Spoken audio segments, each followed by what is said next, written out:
Que saudade que eu tava de acabar um jogo do Grêmio irritado com o árbitro, irritado com alguém que não é do próprio Grêmio.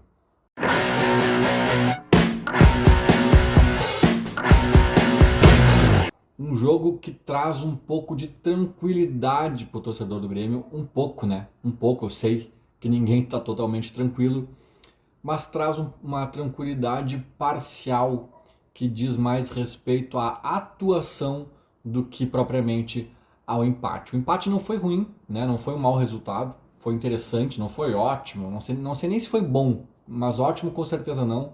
Agora eu também não acho ruim, eu acho no mínimo razoável, né? Contra o líder do campeonato empatar fora de casa, obviamente não é um resultado desprezível. É, mas a tabela do Grêmio não dá o salto que precisava, não dá o salto que deveria, né? Então por isso que é uma tranquilidade parcial, né? A gente não foi um desafogo o jogo de hoje nesse sentido, principalmente da tabela, mas eu acho que dá um pouco de tranquilidade em se tratando de atuação, porque o jogo contra o Criciúma foi uma das coisas mais pavorosas que eu já vi do Grêmio nos últimos tempos, né? Bom, eu fiz o vídeo aqui pós-jogo, foi uma humilhação, né? O treinador do Criciúma brincou com o Renato, ganhou quando quis e como quis. O Grêmio foi patético naquele jogo, né? Dentro de casa ainda, tipo assim, foi um cenário pavoroso contra um Criciúma, cara. Contra um Criciúma na nossa casa, na arena do Grêmio, né? Aí tu automaticamente te transporta para um jogo contra o líder do campeonato, fora de casa, um líder que vem embaladíssimo de uma classificação épica na Libertadores, para a semifinal da Libertadores. Então, olha só, né, de quem a gente está falando, de um time aí que vive um dos seus melhores momentos da história, né? Eles não passavam por uma semifinal de Libertadores fazia o quê? 51 anos, né? Acho a última vez que isso aconteceu.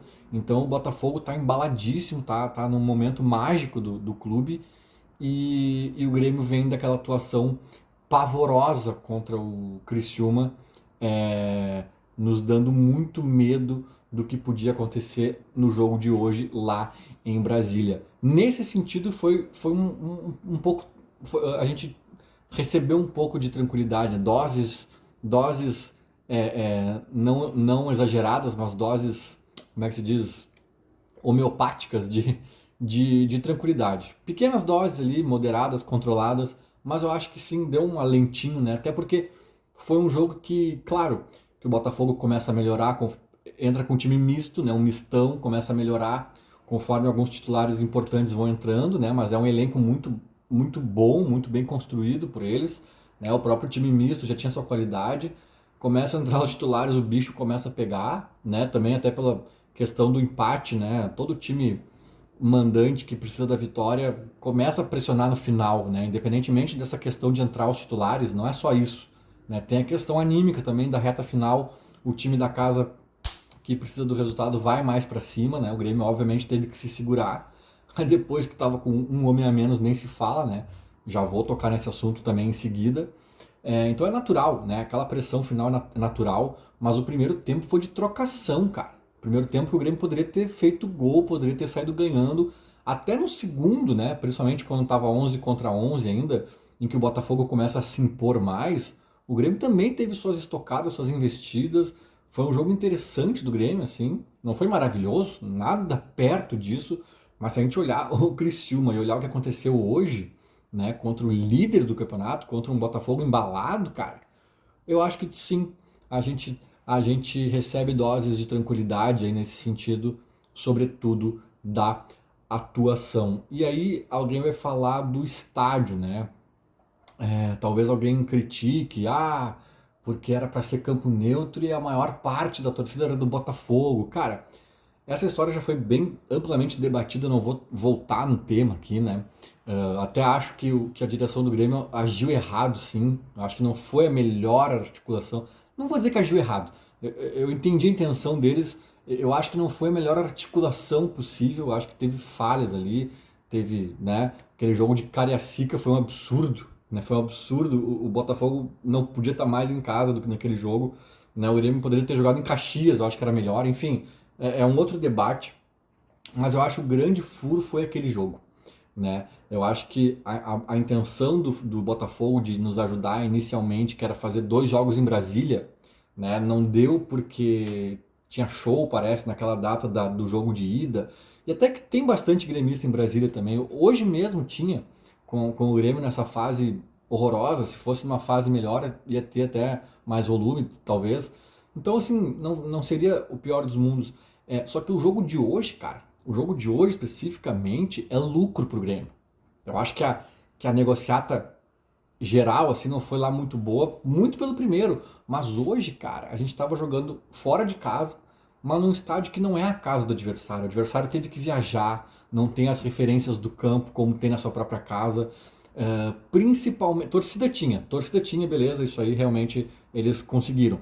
Agora, principalmente não era o campo sintético deles, que eles jogam lá no Rio de Janeiro, né? Então isso muda muito, até porque estão acostumados, o Grêmio não tá, é outra velocidade. Então, assim, no jogo de hoje eu acho que valeu muito essa negociação e até mesmo vamos reconhecer aqui a boa fé do Botafogo, né? Porque ele não era obrigado a fazer nada, como nenhum outro clube, nem o Inter fez. Nem o time que sofreu as mesmas coisas ou coisas parecidas com que a gente sofreu, nem o Inter se prestou a nos ajudar, então ninguém era obrigado, o Botafogo fez, e eu acho que jogar lá hoje talvez tenha sido um pouco importante, sim, para esse resultado, para esse 1 ponto que o Grêmio conquistou lá na capital do país. E como eu disse, né, que o problema não era o jogo de hoje, era o jogo de ida. O mesmo vale para falar do empate, né? Que não é um grande resultado, não nos desafoga, mas o grande problema do empate de hoje não é o empate de hoje, é a derrota para o Criciúma, bem como outros resultados anteriores, ali a própria derrota para o Galo em casa, ainda mais daquela forma. Então, assim, é, empate contra o líder do campeonato, postulante total ao título, fora de casa, cara, é um bom resultado até para quem briga por G4. Para quem briga para fugir do Z4, não tem como negar que é um resultado interessante. Não tem como negar. Só que é óbvio que a gente não está soltando foguete pela janela, porque no contexto que a gente se enfiou, acaba não resolvendo grande coisa da vida. Mas é sim, conceitualmente, digamos assim, um bom resultado. Que mais que eu ia dizer para vocês? Eu anotei algumas coisas ali, tô lendo, pena que eu não entendo a minha própria letra, né? Eu tinha tudo para ser médico, só faltou fazer medicina. É, Como eu estava dizendo, né? O jogo em si foi ok, né? O Grêmio foi bem, trocou ali no início, principalmente no primeiro tempo, teve chance de ganhar até em algumas jogadas específicas. A escalação polêmica do Renato, né, que tirou lá os 4 atacantes que ele fala, entre aspas, né, para mim, Monsalvo e Cristaldo não são atacantes, mas enfim, ele desmantelou, né, desmanchou essa ideia. E o Grêmio não se saiu mal, cara, né? Eu até fiquei com muita pulga atrás dele, o que o Renato vai inventar, né? O PP parece às vezes meio fora de forma e tal. O Edenilson entrou muito bem hoje no jogo. Então, assim, até que a invenção do Renato hoje, né? Hoje nada passa por invencionice, por modificações que irritam, coisas que a gente vem reclamando e arrancando os cabelos há tantos e tantos jogos seguidos. Seguidos, cara. Não é assim, eventualmente. Não, parece que a temporada inteira a gente tá fazendo, né, assim, escala mal, mexe mal, irrita do início ao fim, destrói o meio de campo, muda não sei o que não deveria mudar. Hoje não teve isso, cara, né? Não sei se é mérito lá como é que é o nome do cara, Marcelo Salles, não sei se é mérito dele ou se o Renato, provavelmente o Renato também tem participação nisso, né? Mas hoje, por mais que eu discorde conceitualmente de que Monsalve e Cristaldo não possam jogar juntos, é óbvio que podem, os números comprovam, as atuações deles em campo juntos também, mas mesmo que eu discorde, também não posso brigar contra os fatos, né, de que a solução que o Renato encontrou para um problema que, na minha opinião, não existe, também não foi uma solução favorosa, não foi mais um desastre que nos fez arrancar cabelo. Eu acho que o Grêmio foi bem hoje, essa é a verdade. E estrelinha, né? Destaque total para Walter Kahneman. O Kahneman que Sim, ele tem problemas, ele não é um zagueiro, não é um Mauro Galvão, uma classe, não sei o que, não, ele é um pouco mais do embate. Eu acho que o VAR, o advento do VAR atrapalhou um pouco a carreira dele, mais do que a idade, porque as pessoas tiram ele para um velho que ele não é. Ele passou por questões de, de saúde, de como é que é, não é bacia, é quadril, questões de quadril, né? Que ele teve que fazer uma cirurgia delicada ali, ficou muito tempo parado e o retorno era uma incógnita, daí ele foi retornando aos poucos. Isso sim foi importante, né? Foi uma pedra no sapato dele, aí no caminho dele, importante na carreira. Mas, cara, o Kahneman agora até me deu um branco, assim, eu sempre soube a idade dele na ponta da língua, não sei se é 32, mas é algo perto disso, cara. Ele não, o Jeromel, não sei se foi hoje ou ontem, que estava de aniversário, fez 39.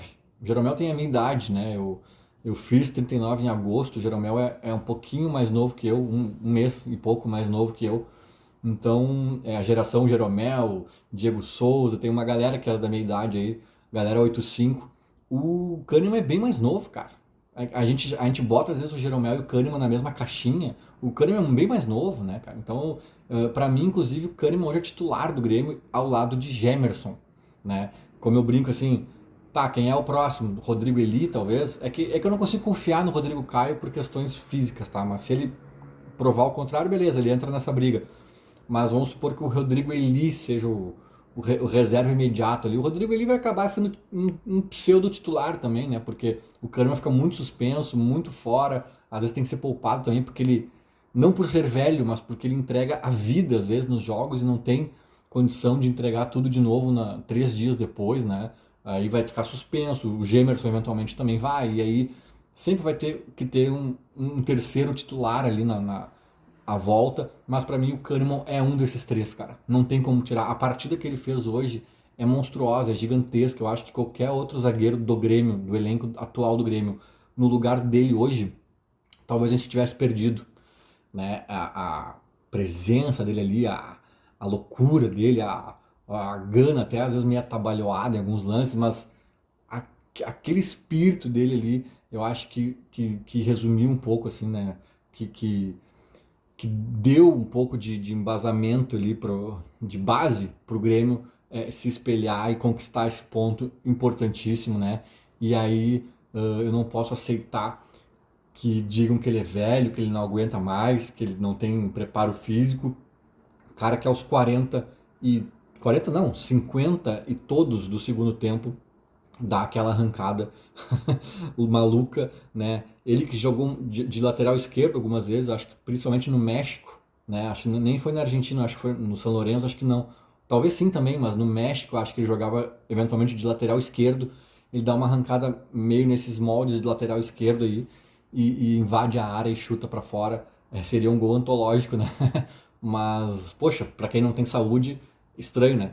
Estranho, depois de dar a vida ali defendendo um ataque contra a defesa praticamente no segundo tempo, ele faz essa jogada mostrando que ainda tem muito vigor. Ao contrário do idoso Nathan Fernandes, que esse sim, cara, não sei o que aconteceu, o guri mostrava potencial e agora parece que tem 47 anos e tá entrando no finalzinho dos jogos do Grêmio só para se aposentar.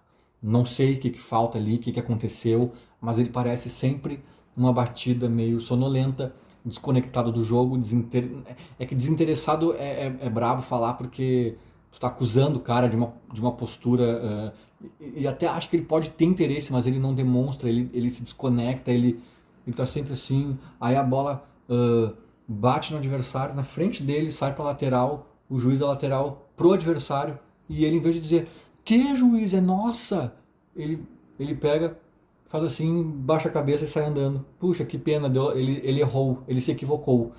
Cara, sabe, falta uma conexão ali, não sei o que é, mais uma chance que ele ganha importante, né? O Aravena jogou bastante tempo, estava claramente desgastado ali, acho que foi correto colocar o Nathan neste contexto, mas ele mais uma vez não aproveita nem um pouco, né? Então é o ponto alto, acho que é o Kahneman, ponto, não sei se é o ponto baixo, mas uma mais uma estranheza me causa vendo esse guri que tinha tanto talento, tanto potencial, vinha mostrando, né? Mais uma vez, não sei o que acontece com ele. E para fechar com chave de merda este vídeo, falemos de arbitragem, né? O que foi aquilo, cara? O que foi aquilo, né? Eu sou um defensor do VAR, eu acho que é outro papo gigantesco que não vou agora conseguir encaixar nesse vídeo. Mas eu acho importante, eu acho que tem muito que evoluir, muitas questões, assim, só que, cara, o grande problema do VAR não é o VAR, não é a câmera, não é o software que faz a linha do impedimento. O grande problema são as pessoas, cara.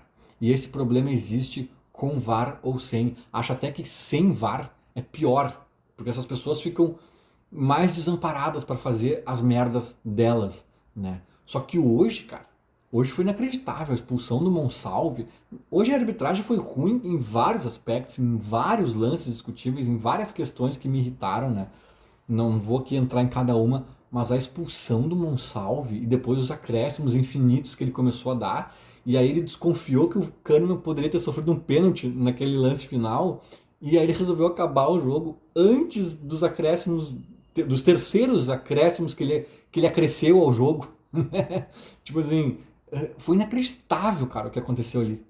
Né? O Monsalve tá ali, os dois se empurrando, um puxa daqui, um puxa dali, o Monsalve abre o braço aqui, encosta, não tem intensidade nenhuma, que é a premissa base da expulsão, né? Ele encosta no cara e é expulso. Tá, beleza, juro que na hora eu pensei assim, tá, revisão do VAR, né? O VAR não chamou, cara. Foi inacreditável. E aí, lembrando também de um lance no primeiro tempo, que acho que foi o João Pedro, que foi derrubado com falta, sendo o último homem. Lembra que eu falei naquele vídeo do Grêmio Atlético Mineiro, que o Gustavo Martins foi expulso daquela forma, e o Grêmio começa o jogo já com, se eu não me engano foi no começo do jogo, com um a menos, e eu falo assim, cara, não tem todos os critérios para expulsão, que tem que ser o quê?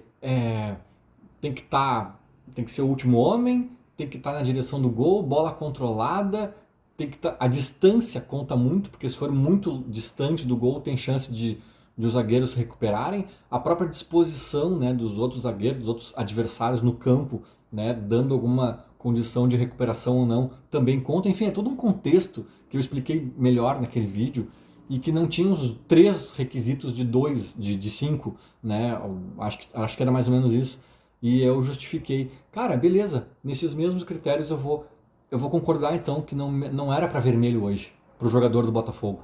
Não era. Só que é muito louco, né? Que contra o Grêmio, né? Tipo, é incrível. Que tipo assim. Então qual é o critério, cara? Qual é o critério, sabe? É inacreditável, assim, não dá para entender. Mas assim, é um monte de erro que até passa batido, assim, que tipo, tá, cara, mais uma vez, falar da arbitragem chovendo molhado, só que a expulsão do Monsalve, ela foge da curva, ela já começa a se assemelhar com aquela mão do Yuri Alberto do ano passado, assim, que não tem como entender o juiz marcar em campo e muito menos o VAR olhar nas câmeras e dizer, não, acho que a marcação do árbitro está correta. Não tem como, cara. Só que daí, no meio da transmissão, a gente começa a entender o porquê, né? Porque daí o PC, né, o comentarista de arbitragem ali da Globo, sei lá, do Sport TV, ele manda uma mensagem lá para a transmissão que diz, não, eu acho que foi correta a expulsão. Fim, se essa é a opinião do especialista de arbitragem da maior emissora de TV do país, cara, não adianta comprar software e laser e câmera 4K e não sei o que, cara. Se as pessoas que são as referências de arbitragem do Brasil olham para aquele lance ali e falam, não, tem que expulsar mesmo. Acaba, né, meu? Encerra o futebol e vamos todo mundo jogar outro esporte, porque senão, desse jeito, fica impraticável. Feito? Era mais ou menos isso. Falou, abraço.